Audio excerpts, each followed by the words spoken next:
Et si Toulouse ne vous avait pas livré tous ses secrets, derrière ce portail monumental situé rue Saint-Jacques se cache l'hôtel de l'Estang datant du début du XVIIe siècle.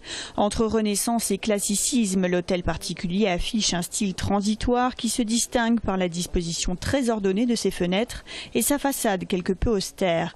Il est doté d'une tour polygonale qui articule les deux corps de bâtiment. D'une tour d'escalier qui n'est pas une tour capitulaire dans la mesure où Christophe de l'Estang n'était pas un capitoul et qui vient bien après la période des capitouls et de la Renaissance. C'est une tour de prestige. Christophe de l'Estang était issu de la noblesse de robe et de cour, proche du pouvoir royal, et il était donc en faveur auprès du roi.